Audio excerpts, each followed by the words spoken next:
and welcome to another episode of our business leadership podcast, Titans of Work.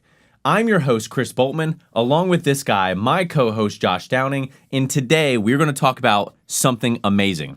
We're going to talk about the perfect sales pitch. This is an important thing. Josh knows it because Josh kills at this. So I'm really excited to hear what he has to say. Josh, kick us off with a little more on what we're talking about today with the perfect sales pitch. Yeah, definitely. Sales has always been a passion of mine. I think you've got to bring energy to the table when you're talking about anything that you're selling.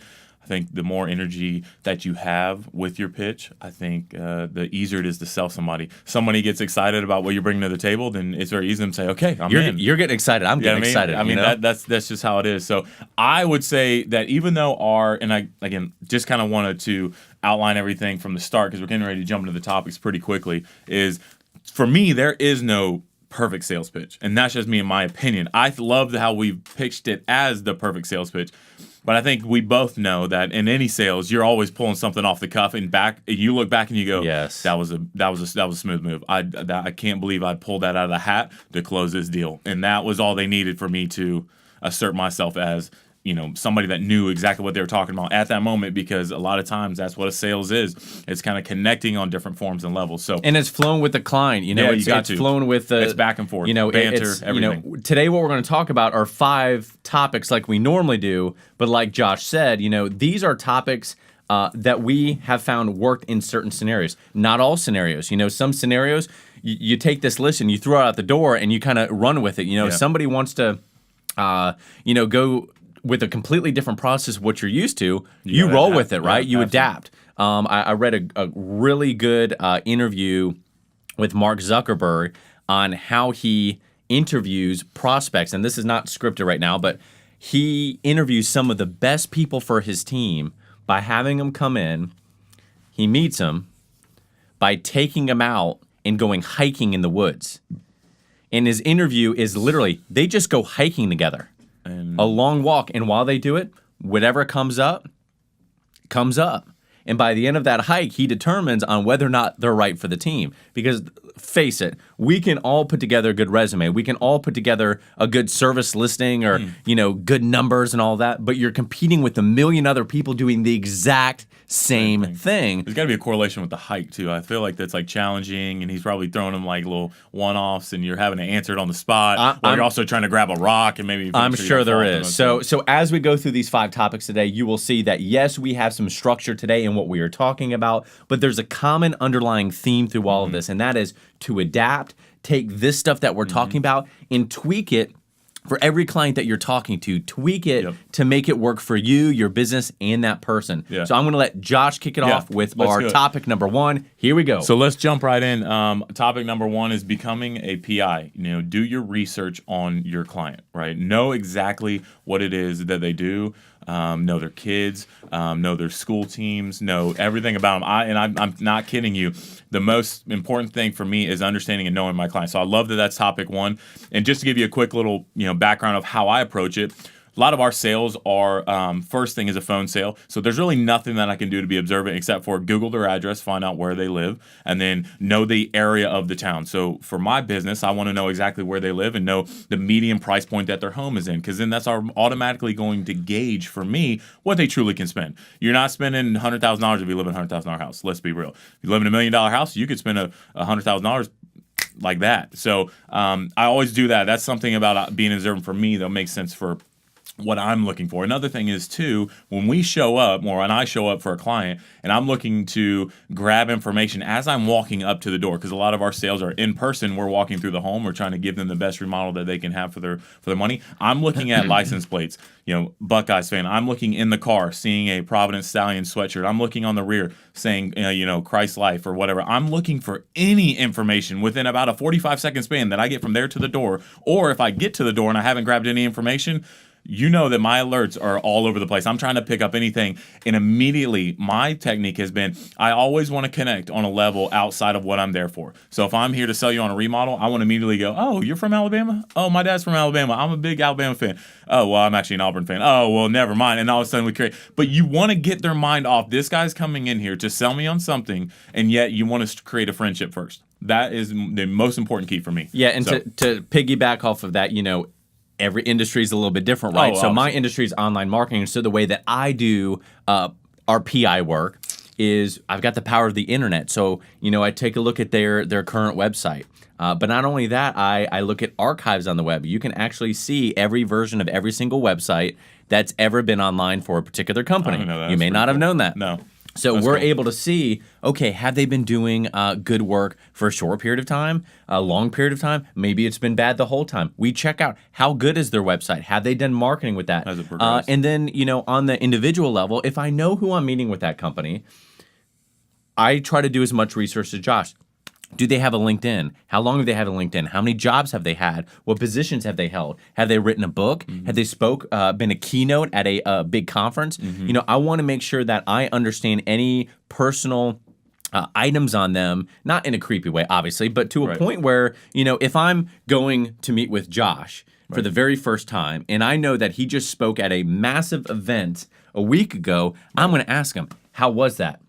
What happened? What was the feedback that you got? So Right. now I'm investing in what matters to him, so later he can invest in what's important to me. It's Right. a give and take. We talk about relationships all the time. It's give and take. Same thing with the sales pitch. So become a PI and do your research. Research like crazy to get the information to be successful. Yeah, I think, connect outside before you go inside is a key that I always try to keep to myself. It's like, what can I connect on the outer lying, aspect of the deal before I can go inside and get close to try to close the deal. So that's one thing I try to leverage. Topic number 2. Let me kick this off. Yep. Prepare like you mean it. Okay, and so this is not the PI work. So the PI work is more on understanding the business, understanding the individual you're going to meet with. Prepare like you mean it is understand exactly what you're trying to pitch. You might have 100 services, but if this client isn't fit for those 100 services, don't try to sell them everything. You want to hone in, find exactly what they're looking for whatever they're trying to achieve, and pitch them that. Okay.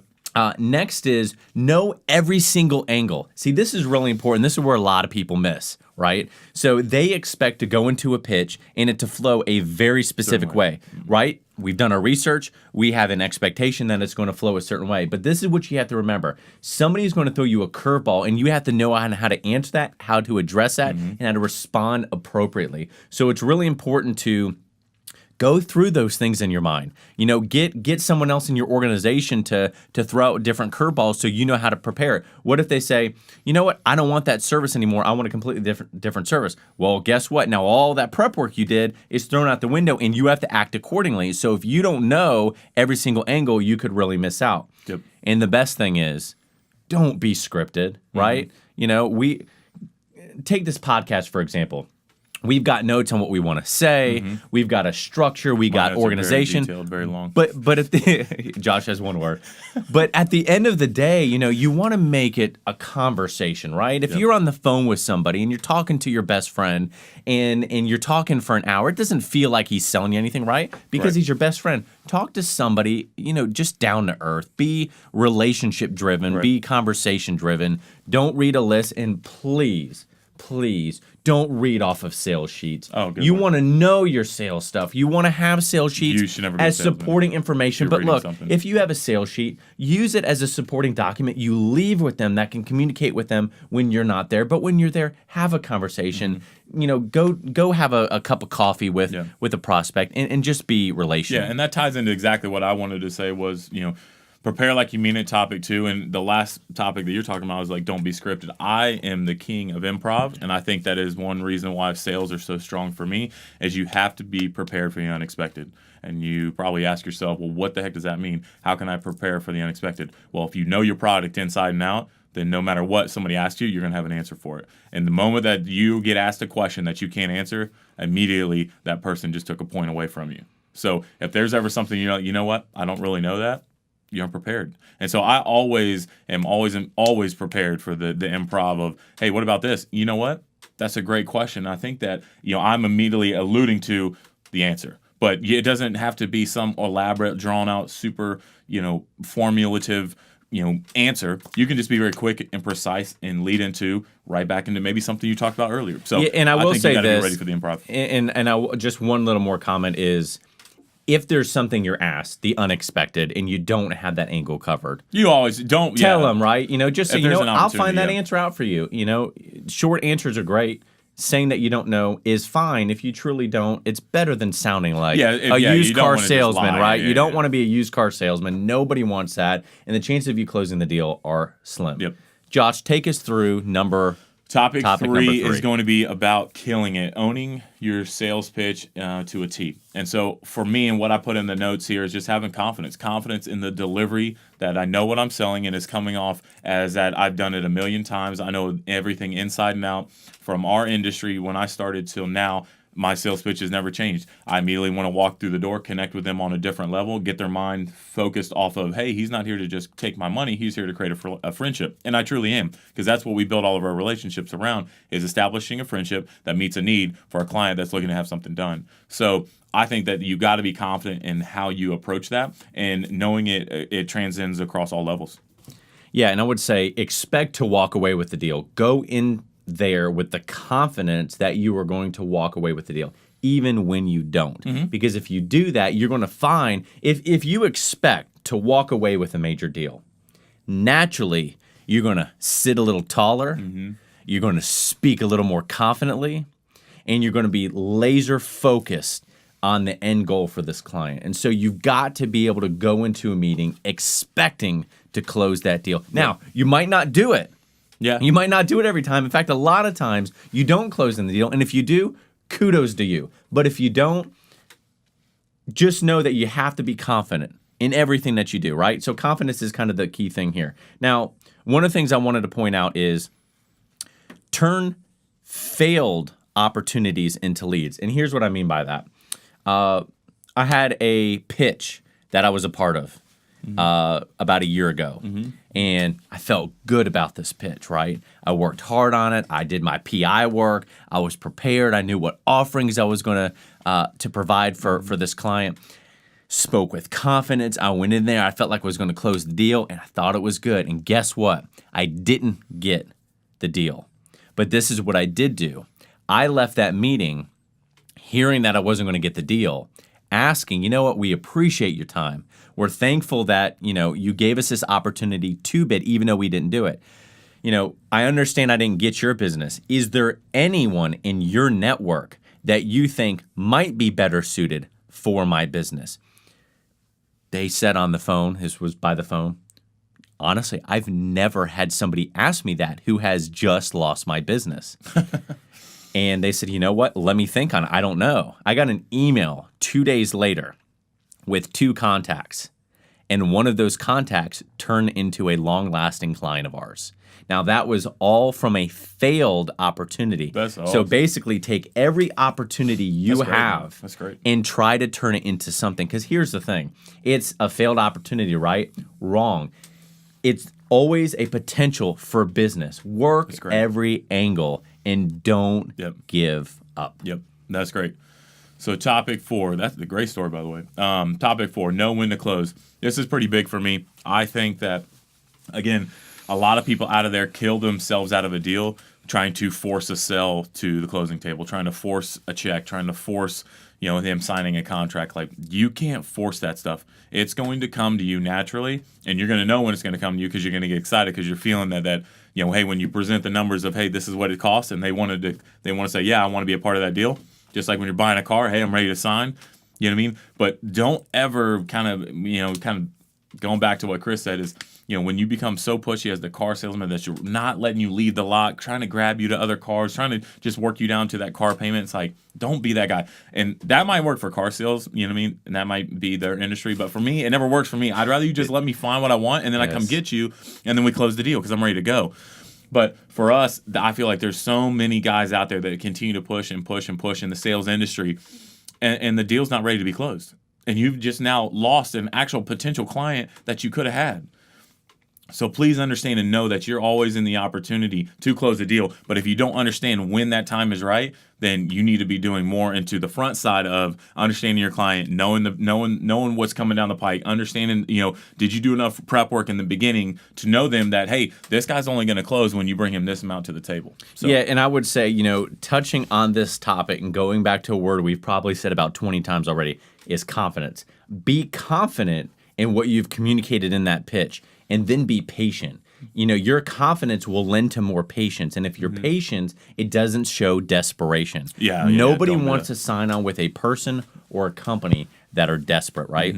So you don't want to be that guy who, for the sake of an analogy, we don't want you to leave the lot, right? Right. You don't want to be that guy. You want to be somebody who is confident and patient, because trust me, when you can easily walk away from a meeting and you say, call me when you're ready, then that is a person who's going to say, you know what? There's something there. They are so confident in their work that they don't need to hound me. Right. And you know when blood's in the water. You're going to know when blood's in the water to make that sale, to finally present those documents or that contract, or, hey, are you ready to sign today? I think any true salesman is always going to know when that opportunity arises. But I've sat in many rooms with people that are just strangling the deal to death, and I'm like, dude, be quiet. Yeah, and I'll say this too. One other thing too, when you have patience, what I found is you're able to garner higher deals because of that confidence. So it doesn't come across as, hey, we need to get this deal because we're not going to be able to pay the light bill this month because we need every single deal that we can get, and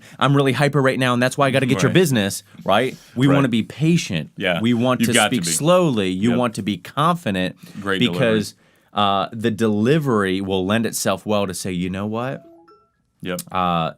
We can have a high price deal, and I'm laughing because notifications. Notifications. But just quickly before we jump into topic 5, patience is a huge thing. I mean, again, I'll go back to what I understand and know is Thumbtack. 211 requests is what I always told everybody before they kind of recognized me with all the publications. Is 211 requests I sent out for people to get their information. Got no response. Out of those 211, 26 people said, hey, I'm interested for more information. 26 out of 211. That's 9%. 9% actually respond to me. Well, once you actually responded to me, 21 of 26 I closed. So that's an 89% close rate.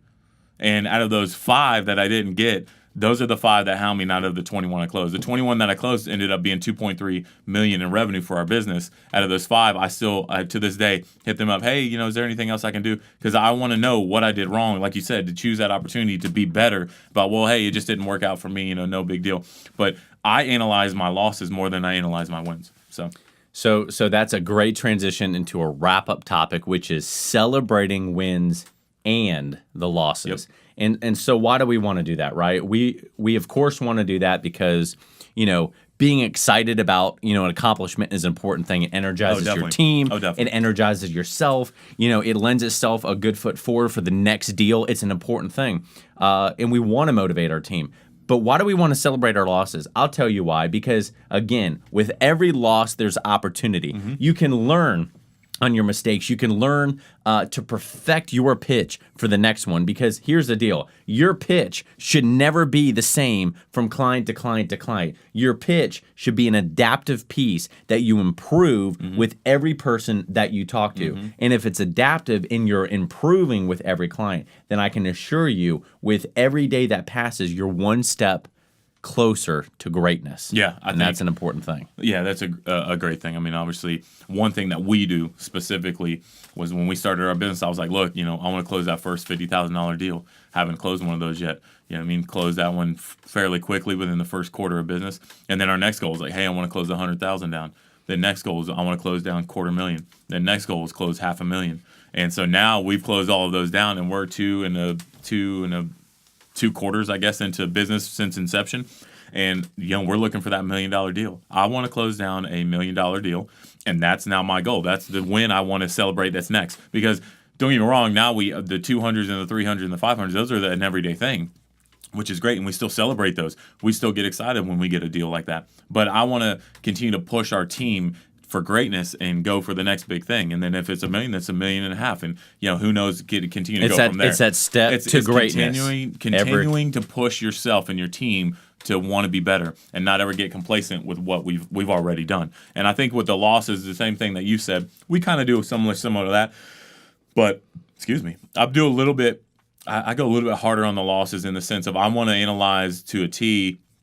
I'll even have a conversation, a 5 or 6, 7 minute conversation most of the time with clients that we lost, and I'm like, hey, I would love to see who you can find that's better than us, that does it quicker and more efficiently. Because what I'd like to do is then obviously if there's an opportunity, I'd love to hire them because they're obviously doing something that I'm not, and I want to have an opportunity to bring them onto my team. And people kind of like chuckle and they're like, okay. They take it as like a challenge. Like they're going to find somebody that's going to do it cheaper, better, and faster than I would. And our guidelines already laid out because I presented to him and he said he didn't want him. So I think that's one way that we look at losses. Yeah, and actually one other thing for us is, we're in the web space. And so if there's a pitch that we do not win, we'll tell them, hey, when you launch your marketing campaign, when you launch your website, we'd love for you to email us. We'd love to see, what they did. Is, yeah. That's an opportunity to learn. Maybe you saw that you were the better company for the job. Maybe you saw that there's a product offering that they were offering that you haven't done. So maybe it allows you to explore your company a little bit more to say, hey, what can we do to tweak, in those areas? So to wrap it up, we hope that you understand that every pitch is different.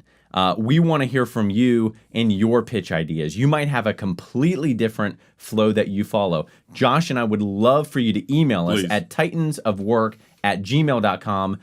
Check us out on our Facebook page. Down at the bottom here, we're going to show some social links. Yep. We've got Twitter, YouTube, and Facebook. Go to our Facebook page. That's where we primarily communicate. We're on there live a lot. Under this video right now, post in the comments to say, what are the different pitch flows that you follow? What do you find makes you dynamic and you unique with you as an individual and you as your team? And before we sign off, I want to give anybody a challenge that thinks that I can't sell them on something. So if you're out there and you think that there's not a way for me to sell you on anything, I recommend that challenge and I'll take it up. I will pretty much close anybody. With that being said, that challenge, post in the comments and send us a private message. Josh will give you his cell phone number to have a one-on-one conversation. So if you are looking to speak directly with what I consider a major titan in the industry, comment below. We are very excited that you tuned in today for this Business Leadership Podcast. We're very excited about the content of this because we believe that everyone in business should be able to have the perfect pitch. And so thank you for watching. Yep. Tune in next week for another episode. Boltman out.